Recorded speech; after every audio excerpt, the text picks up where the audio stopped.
you're watching Spurs Rewind. I'm Vickie Villarreal.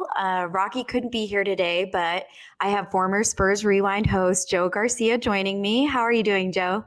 I'm doing good. I'm stepping in for one Rocky Garza Jr. He's Yeah, I'm currently glad. working, doing things, so behind the scenes. We So miss him. we miss him. We miss him. Holding it down Yes. for you, Rocky. But it's good. It's fun to have you back. Yeah, like Rocky will old be back times. next time. Yeah, exactly. I'm the better host. Exactly. I'm just playing. I'm going to tell Rocky you said He's gonna that. see it. He's Or gonna wait, have something to me. say. Anyway, so crazy times for the Spurs. They just snapped a Popovich era record breaking 11 straight losses with a 118-109 win against the Rockets last night. Keldon led the way with 32 points, 7 rebounds, and Trey Jones was a super great support to him with 26 points and 5 assists. The Spurs had not won since November 11th, so almost a month, going on a month there. So, Joe, I want to ask you, do you think that they're going to go on to break this record this season? Because, I mean, from all looks of it, it kind of seems like they might. You mean the losing streak? Yes, sorry. Yeah, the losing streak, this 11-game losing streak. Do you think that they're going to go on to even better that? If I that can think be called that's better. in the season. We're going to be flirting really close with that. So they're going to go ahead and meet the record, or they're going to wind up beating it. I have a strong indication here that they might wind up beating it, much to the dismay of many Spurs fans. But I mean, it's a young team.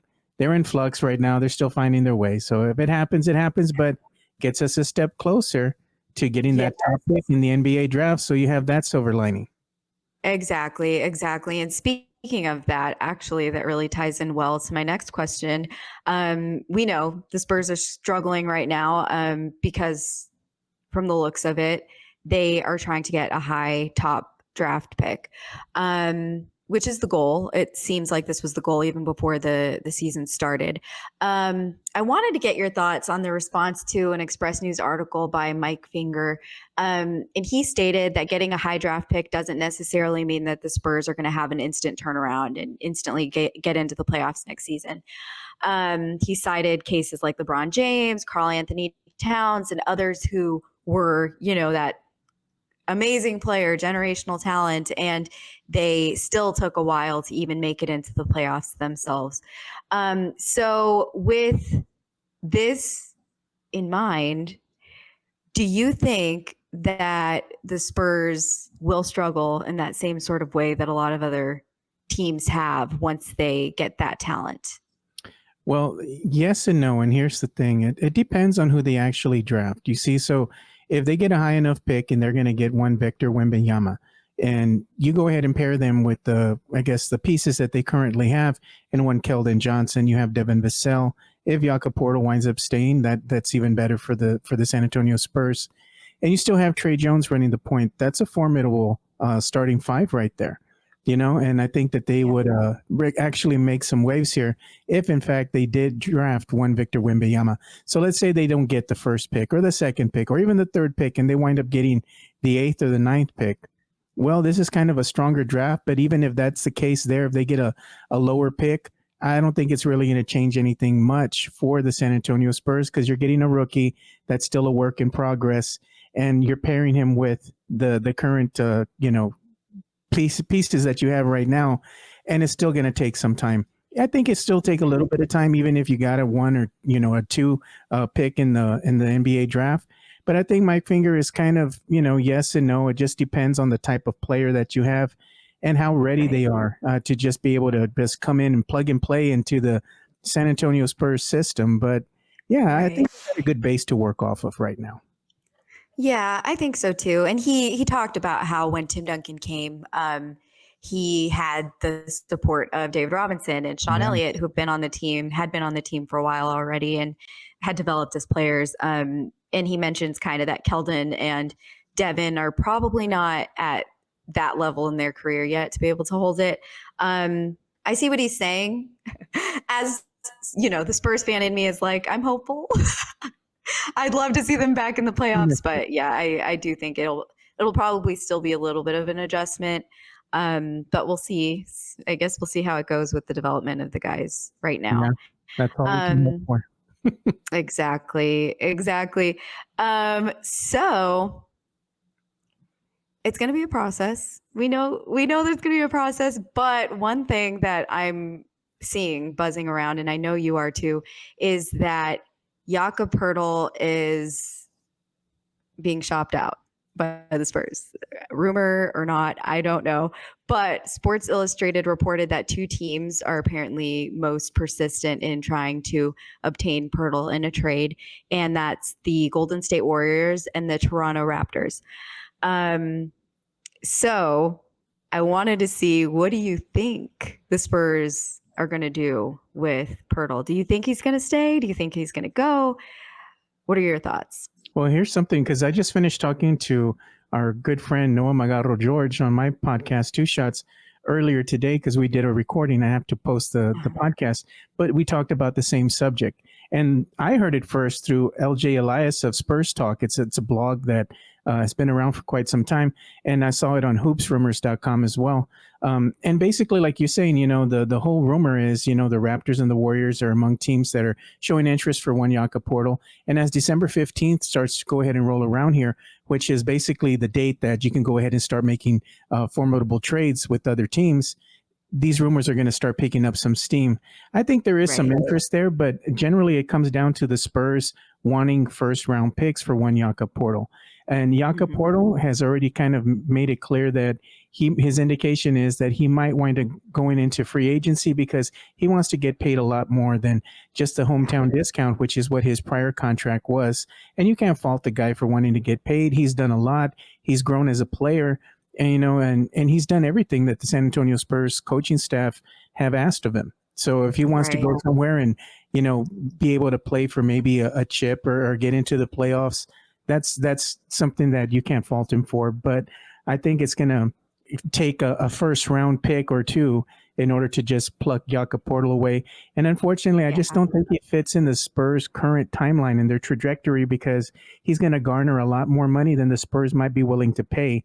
So they might as well start listening to these offers and seeing if, they can get some picks maybe for the future. So unfortunately, I don't know if he'll wind up staying. He's going to, play out the whole season with the Spurs. We might see him go to another, somebody else in the Western Conference. Hopefully not, but there's that possibility. Yeah, I'd hate to see him go because I think he's definitely one of the most talented guys on the roster. But it makes sense, like you said, with their sights on the draft. It doesn't really look like it fits, especially if they're planning on getting a big man. If they don't get the first pick, I think, and they got rid of Poeltl, they're going to find a little bit like it was a little bit of a misfortune to, get rid of one of the best big men in the league. I really do think he's one of the best, could be one of the best. And then, if they don't end up getting a prospect, Wembanyama,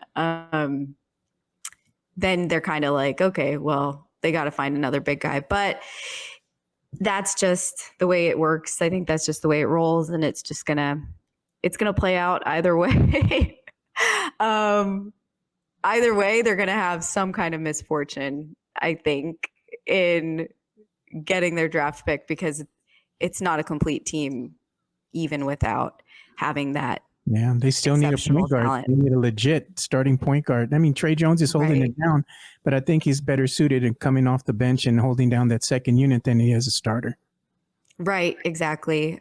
So yeah, I mean, and they've got the two biggest prospects. If they're in the top two, I mean, that's great because you've got Scoot Henderson as a guard, and then you've got the big man, Victor Wembanyama. But I worry about them losing Poeltl because I do think he is one of the truest centers in the league. Right now, it's kind of hard to find a good center, but they've got to do what's best for their future. He's in the top 10. Yeah, he's in the top 10 for sure, and he is growing and still, improving, getting better.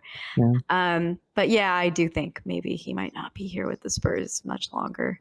So it means you're going to buy your Poeltl jersey on discount. I know. Yes. every jersey I buy now, I'm scarred for life with DeJounte. It's just sad and crazy. Oh. Is that the one, right? That's the Fiesta one you got, right? Yes, last year's Fiesta. And I think, and then 2 years ago, Fiesta, I got Derek White. Oh, no. Oh, yeah. You sure can't pick them, Vickie. I know. I don't even want to say who I got this year. I think I've already said it. Who did you get this year? I got Keldon. Oh, I got no. Keldon. No. Keldon, he's got to stay. I'm sorry. I will contact someone at the Spurs if he is traded or if he leaves, if they let him leave. No, Keldon has to stay. No, I think I have his autograph. There you go. You should get his autograph on the picture, on the still picture that you have as your avatar, your headline, your header of the kiss cam, and then have him sign that. Oh, yes. Oh, I would love that. Yeah. Vickie is quite the celebrity over there at the AT&T Center. Yes. She's royalty.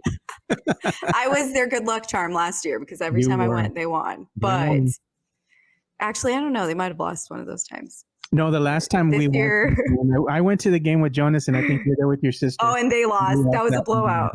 Yeah. Oh, that was bad. Yeah, that was bad. This year, I don't know. We got to see. I'm going. Are you going to the Alamodome game? Of course. I'm going to go. I'm going to be out there with the raza in full effect, Exactly. Yeah, I'm going to take my old foam finger from the original Alamodome games. Man, I got 2 of those still.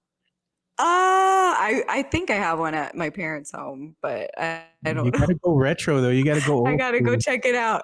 That's what I'm telling you. We got to get you a Selena t-shirt so you can wear it to the Alamodome. I would love that. I would. But no, I've got to, I'm going to wear my Keldon jersey. Oh, no. I know. But anyway. No win. Anyway, it was good talking with you, Joe. Thank you for joining me. Be sure to follow me on Twitter at the Vickie Vicks, and Joe is also on there as Two Shots Podcast, and that's all spelled out TWOSHOTS podcast on Twitter. And you can also check out the little things on the bottom here. Oh yeah, so they'll see them. Yeah. Cool. And you can also check out projectspurs.com for up-to-date Spurs news. So for Spurs Rewind and Joe, I'm Vickie Villarreal, and we'll see you next time. Yeah. Peace, guys. See y'all later.